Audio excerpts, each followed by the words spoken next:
Sean bienvenidos una vez más a Hablemos de Salud. Yo soy el periodista y moderador de este espacio, Isaac Rosado Santos, como siempre, agradeciendo su sintonía. Ustedes, nuestros fieles televidentes y radioescuchas, saben que todas las semanas nos sentamos aquí a poder conversar con diferentes profesionales dentro de sus especialidades en el mundo de la salud. Por ello, les invito para que, mira, échense para acá, porque hoy vamos a estar atendiendo un tema bastante diferente, pero que a todos de alguna forma u otra nos impacta. Por ello se encuentra con nosotros la doctora Esther Marí González Polanco, quien es gastroenteróloga pediátrica. Doctora, gracias por acompañarnos. Saludos, Isaac, gracias por tenerme acá.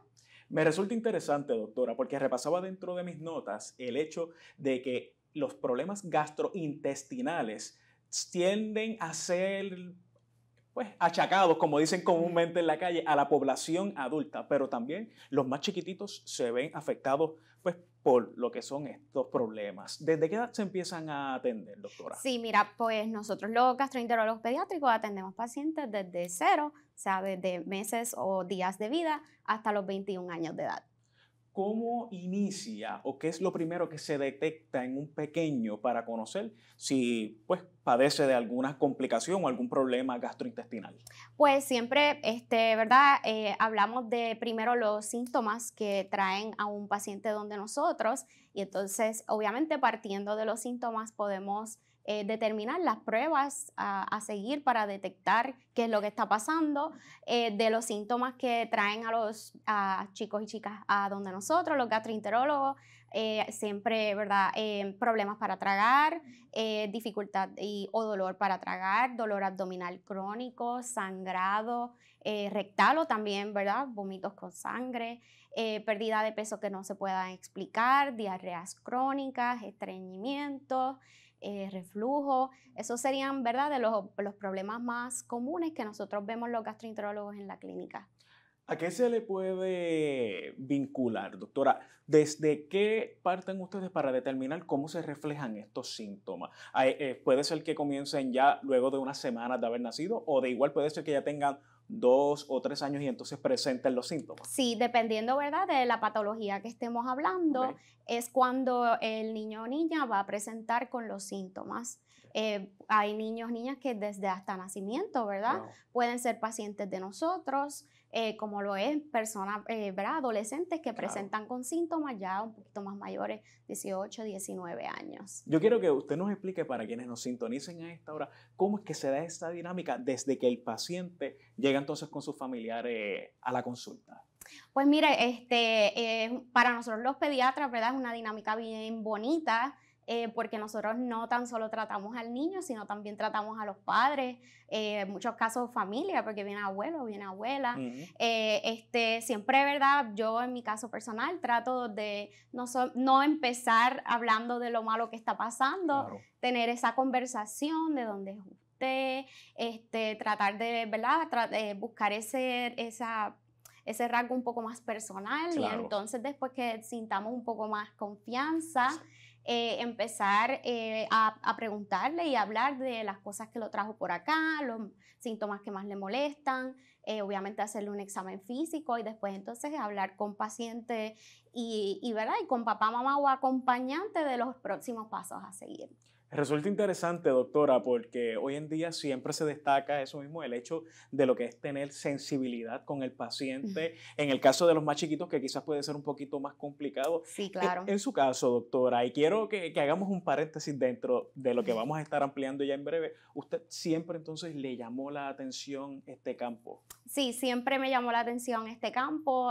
Desde los 6 años yo dije que iba a ser doctora y creo que ya como a los 10 o a los 11 años había decidido ya por la pediatría.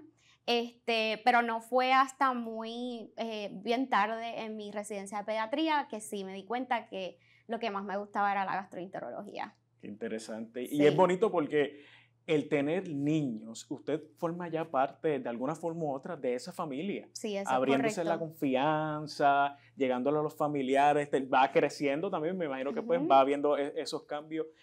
¿Qué es el elemento más importante a la hora de atender esta población, doctora?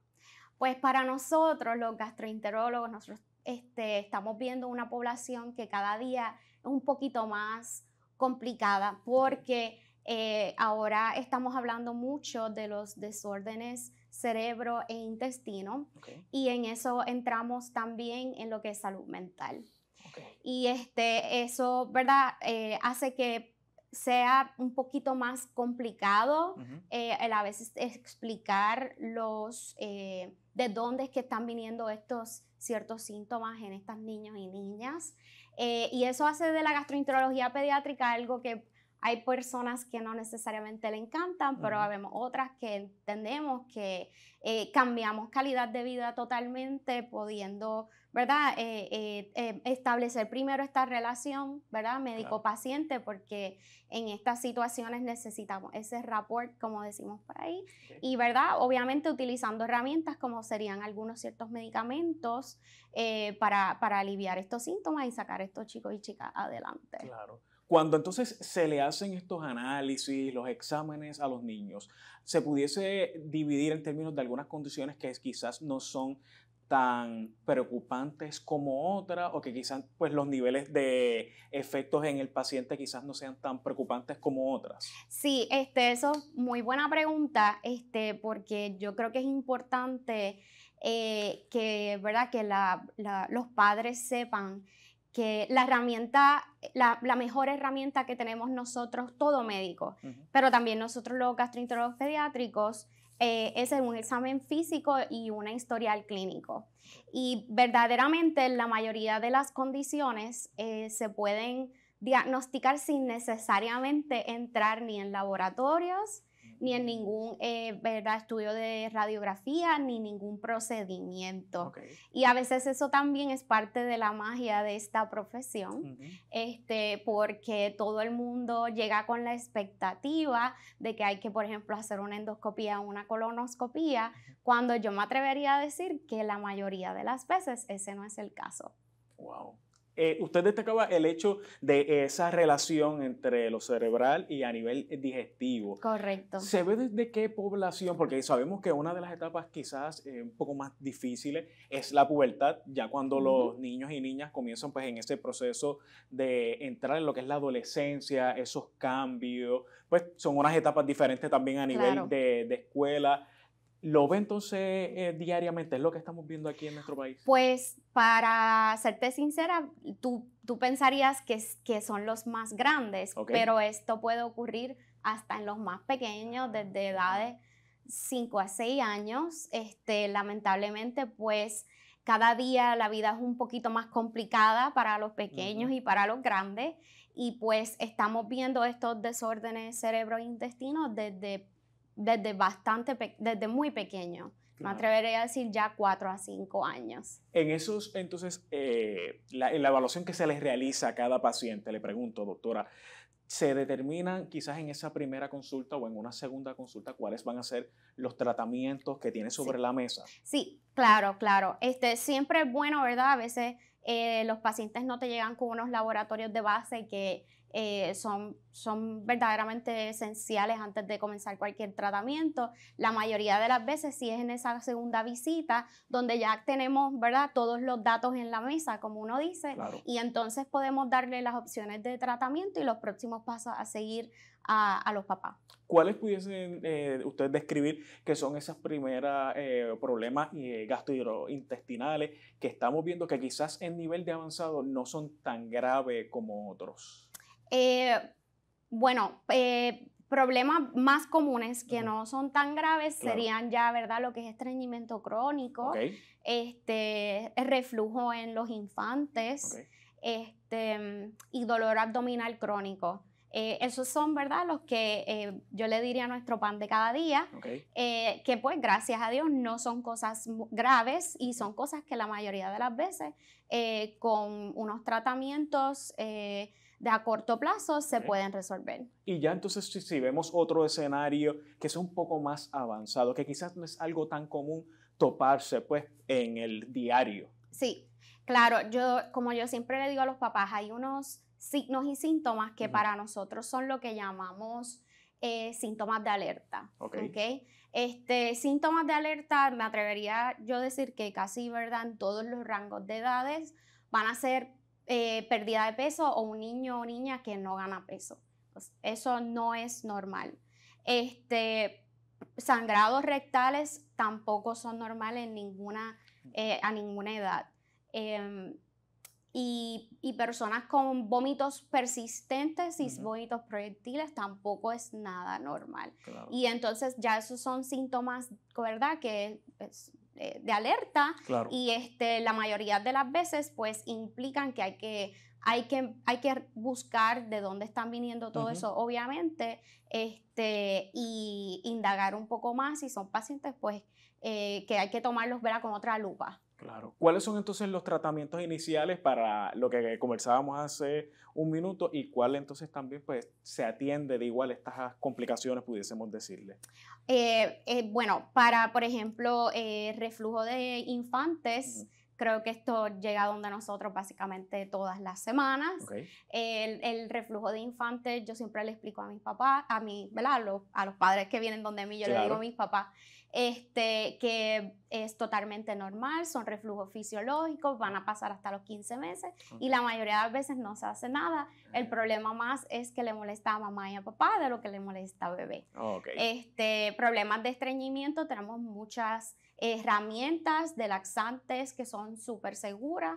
Y trabajamos, ¿verdad?, con distintos tipos de laxantes dependiendo del caso que sea y la edad del paciente. Claro. Y lo que es dolor abdominal crónico, eso podríamos tener una conversación completa de eso, que sería muy interesante, porque hay distintas herramientas, pero siempre recalcando que, ¿verdad?, la herramienta más importante muchas veces es atacar qué es lo que está pasando de fondo, ¿verdad? Okay. Si hay algún tipo de trastorno de base de ansiedad o depresión, etcétera, etcétera. Esa es la herramienta más importante y muchas veces con hacer cambios como la meditación o el ejercicio hacen la gran diferencia.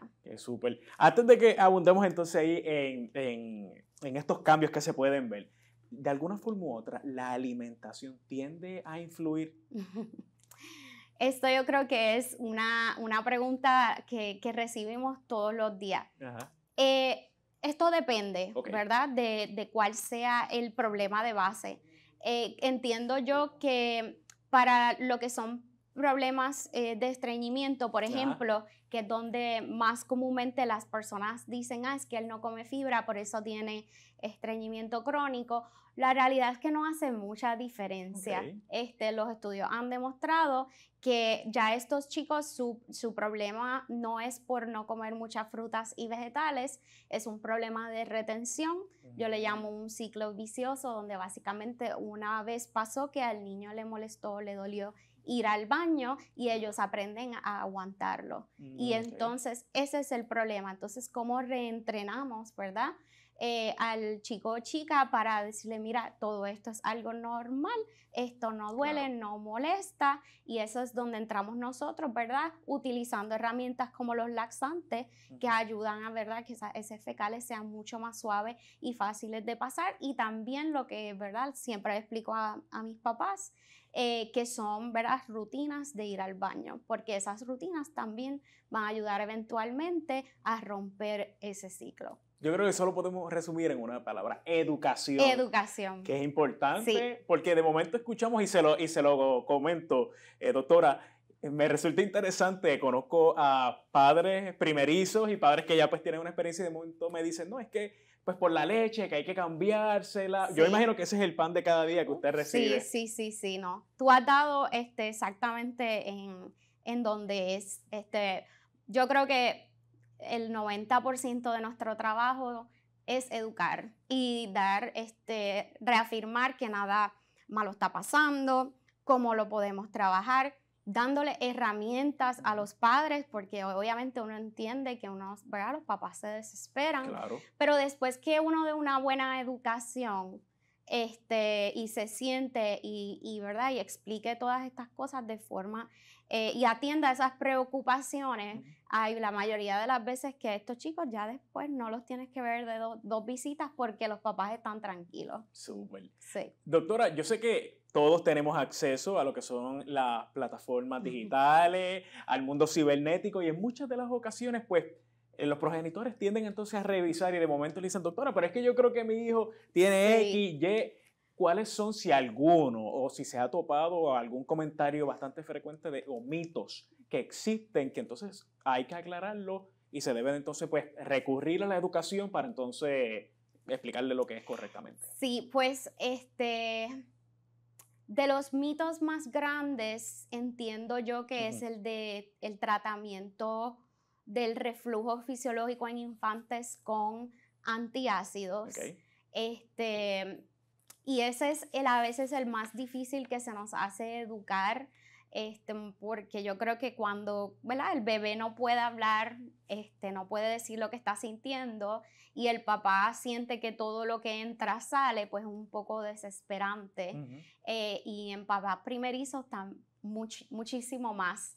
Y entonces tú puedes leer muchas cosas. Ahora hay unos blogs de mamá, Ujú. está el Facebook, está lo que dijo ¿verdad? Lo que sentaron en un programa de televisión y dijo de una experiencia a X persona Ujú. que no necesariamente aplica, ¿verdad? Exacto. A todos los niños y siempre hay que preguntar e indagar de dónde vienen estas preocupaciones. A Exacto. veces la vecina que le dijo que el nene había tenido los mismos síntomas y le recetaron X o Y cosas, pero no sabemos, ¿verdad? Exactamente cuál era el diagnóstico de Ujú. el chico de la vecina. Ajá. Exacto. Pero sí, entiendo yo que de los diagnósticos más míticos Ujú. es que mi bebé tiene reflujo malo. Ok.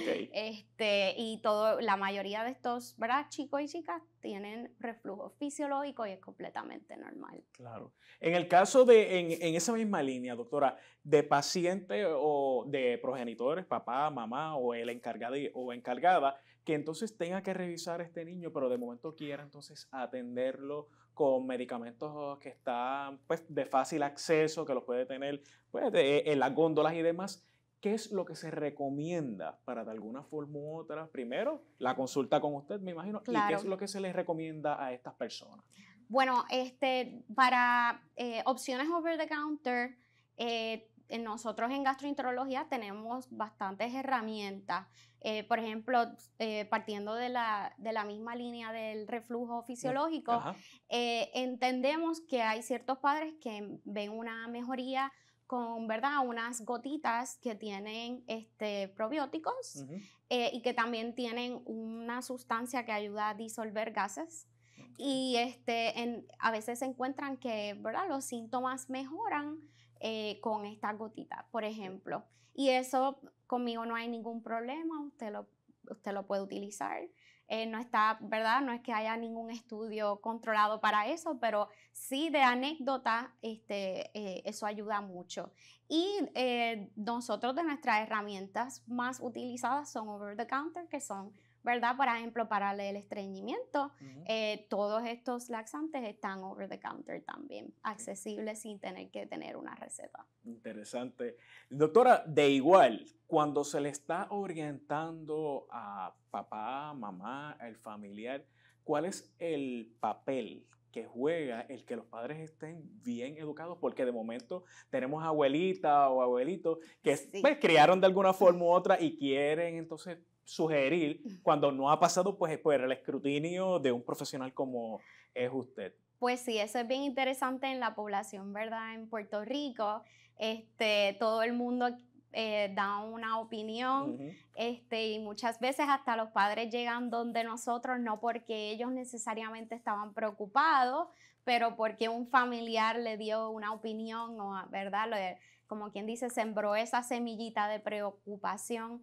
Y como te comenté, lo más importante es nosotros sentarnos y escuchar esas preocupaciones y esos mitos y darle todas esas herramientas a los papás, todas esas explicaciones para que puedan entender y se puedan sentir confiados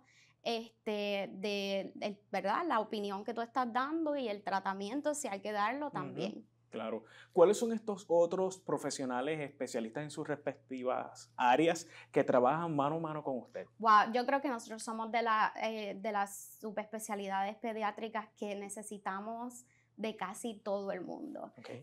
Hemos, ¿verdad? Obviamente enfocado nuestra conversación en las cosas que son bastante común, Claro. que pues como te comenté, no suelen ser cosas muy malas, ¿verdad?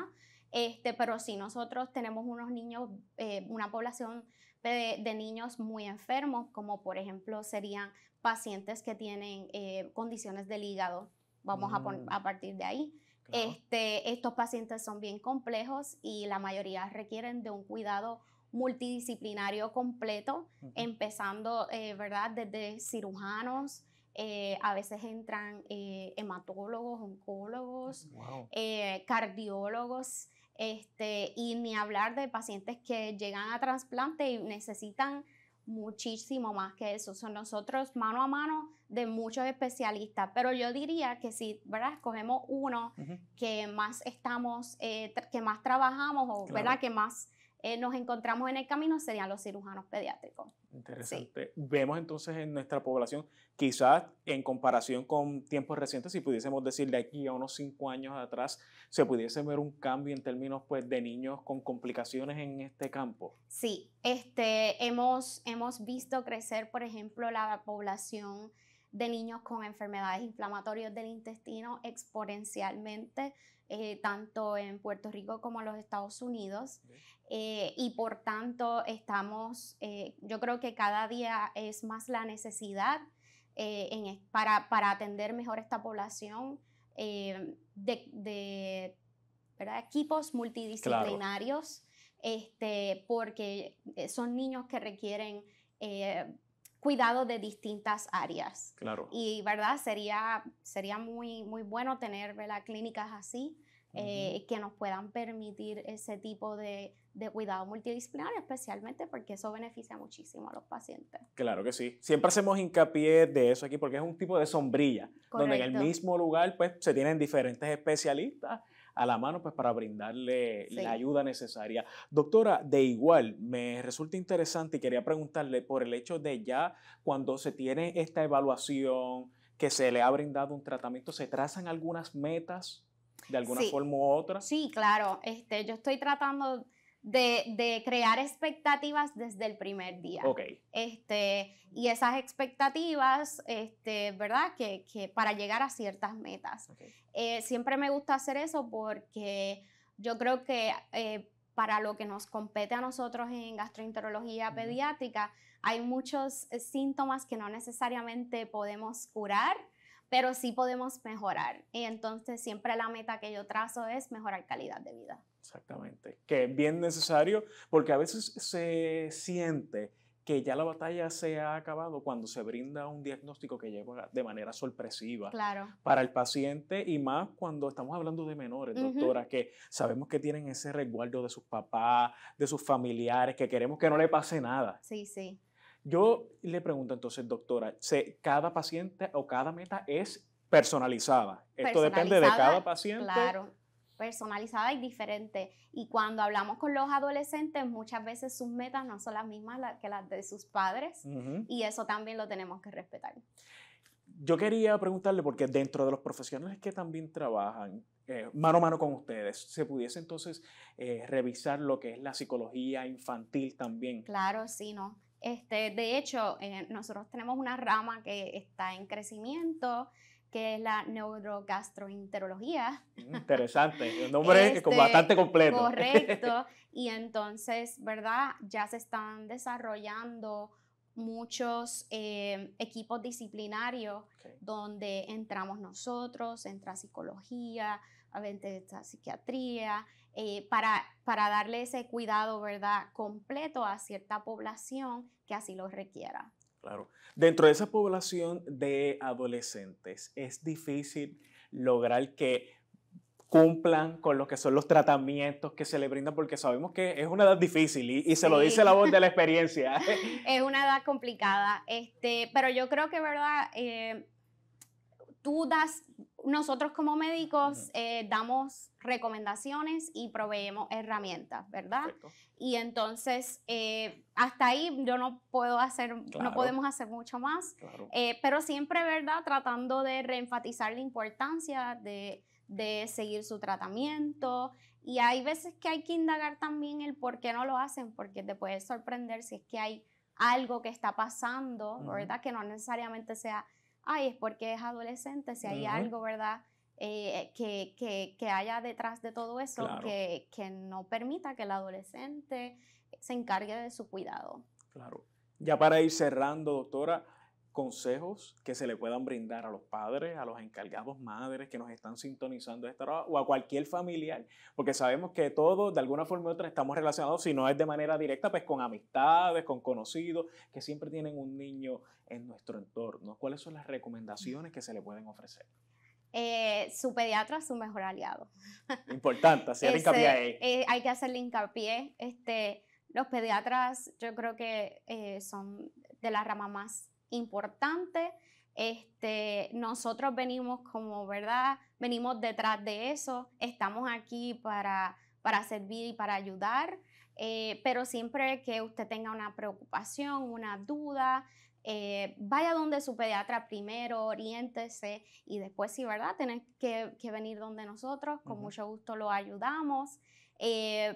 ¿Verdad? Si diera algún consejo en general de nuestra parte, yo creo que siempre tengan en mente esos síntomas de alerta, porque, ¿verdad? Los padres son nuestra primera línea de defensa, ustedes son los que están ahí mano a mano, y si en algún momento alguna de estas cosas le preocupa o las observa, pues ahí es donde estamos, ¿verdad? Nosotros los gastroenterólogos pediátricos a la orden. Bueno, amigos, ha sido un placer poder compartir aquí con la doctora, pero si usted quiere coordinar una cita, sacar más información, saque lápiz y papel, porque le tenemos este número y usted se debe de comunicar al 787-522-2482, de lunes a viernes de 7:30 de la mañana a 5 de la tarde.